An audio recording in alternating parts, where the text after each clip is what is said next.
दोस्तों, स्वागत है आपका ई विद्यार्थी की वेबसाइट पे। मेरा नाम वर्षा है। तो चलिए शुरू करते हैं। अध्याय 2 के सही उत्तरों को चिन्हित कीजिए। सबसे पहला क्वेश्चन है हमारे पास, प्रमुख यमोत्तर का मान यानी कि प्राइम मेरिडियन का मान पूछ रहा है। क ऑप्शन कहता है 90 डिग्री, ख कह रहा है 0 डिग्री और ग कहता है 60 डिग्री। तो देखो, प्राइम मेरिडियन है यानी कि वहीं से काउंटिंग स्टार्ट होगी, है कि नहीं? तो उसकी जो डिग्री होगी वो क्या होनी चाहिए? हम कहाँ से काउंटिंग स्टार्ट करते हैं? 0 से। तो 0 हमारा आंसर होगा। तो ख जो है वो सही उत्तर है। तो 0 डिग्री इज राइट आंसर। आगे बढ़ते हैं सेकेंड क्वेश्चन पे। शीत कटिबंध किसके नजदीक पाया जाता है? यानी कि वो हमारा हीट जोन, वो कटिबंध जहां पे बहुत ज्यादा ठंड लगने वाली है, शीत होने वाला है, वो कहां पे है? क कहता है ध्रुवों के पास, ख कहता है विषुवत वृत्त के पास या ग कर्क रेखा के पास। तो देखो, जो सन की रेज है यानी सूर्य का जो प्रकाश है वो कहाँ ज्यादा पड़ेगा? सबसे ज्यादा पड़ेगा विषुवत वृत्त के पास। फिर उसके बाद हमारे कर्क रेखा, जो 2 रेखाएं हैं हमारे पास 23.5 डिग्री वाली, उनके ऊपर, और सबसे अंत में ध्रुवों के ऊपर पड़ता है। और आपको तो पता ही होगा कि ध्रुवों पे आधा जो महीना है, 6 महीना हमारा दिन होगा और 6 महीना रात, तो वहां पे सबसे कम रोशनी पड़ती है, जिसकी वजह से ध्रुवों के पास आपको शीत कटिबंध देखने को मिलेंगे। तो इसका आंसर क्या होगा? क यानी कि ध्रुवों के पास शीत कटिबंध पाए जाते हैं। क को हम चिन्हित करेंगे और चलेंगे हमारे नेक्स्ट क्वेश्चन पे, जो कि कहता है देशांतरों की कुल संख्या है, कितनी है संख्या? तो देखो, हमें पता है कि हमारा जो देशांतर है वो 0 डिग्री से स्टार्ट होता है और 180 डिग्री तक जाता है, पूर्व और पश्चिम दोनों पे ही।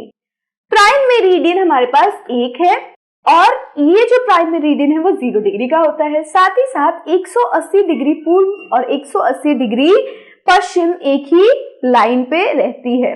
तो दोनों को ऐड ऑन अगर हम करेंगे 180 डिग्री यानी कि 0 से स्टार्ट करके 180 क्या होगा हमारे पास?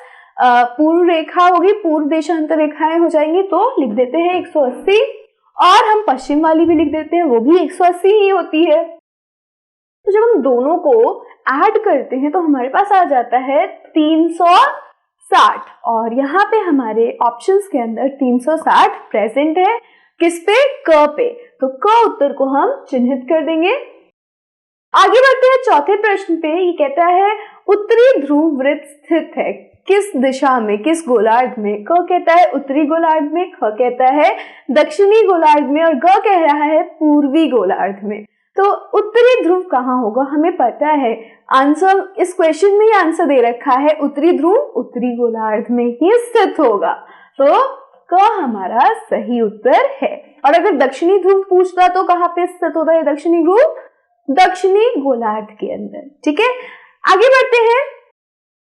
पांचवा कहता है ग्रिड किसका जाल है?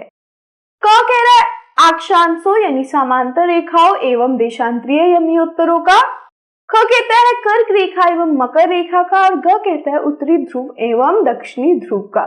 तो काम करते हैं, एक एक करके हमारे ग्लोब के ऊपर इन रेखाओं को बनाते हैं और देखते हैं कि कौन सी हमारी रेखाएं ग्रिड का फॉर्मेशन कर रही है।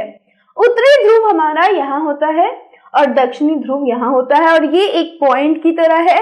साथ ही साथ कर्क एवं मकर रेखा 23.5 डिग्री पे हमारे ग्लोब के ऊपर स्थित है। कर्क रेखा उत्तरी ध्रुव में है, वहीं मकर रेखा दक्षिणी ध्रुव में है। अब अक्षांश तो हमारे पास कितने हैं? 90 अक्षांश है। तो मैं क ऑप्शन की बात कर रही हूँ। अक्षांशों को बना लेते हैं हम अपने इस ग्लोब के ऊपर। तो जब मैं बनाऊंगी, सबसे पहले विषुवत वृत्त को बनाते हैं, उसके बाद बाकी के 90 हमारे क्या हो जाएंगे? समांतर रेखा हो जाएगी। और फिर हम देशांतरीय यमोत्तरों को बनाएंगे 0 डिग्री और फिर सारे जितने भी हमारे यमोत्तर है उनको बनाएंगे। और ये वाली जो पूरी एक फॉर्मेशन है वो ग्रिड का निर्माण कर रही है। तो सभी अक्षांश एवं समांतर रेखाएं, सभी अक्षांश और देशांतर रेखाएं ग्रिड का निर्माण करती है और हमारा जो क ऑप्शन है वो सही ऑप्शन होगा। तो क को हम टिक कर देंगे और ये है हमारे सभी के सभी टिक द करेक्ट आंसर और इसके साथ हमारा ये वीडियो यहीं पे समाप्त होता है। नेक्स्ट वीडियो में बात करेंगे इस चैप्टर के रिक्त स्थानों की। So I will see you in that video. Till then stay safe and keep learning with us. Bye bye.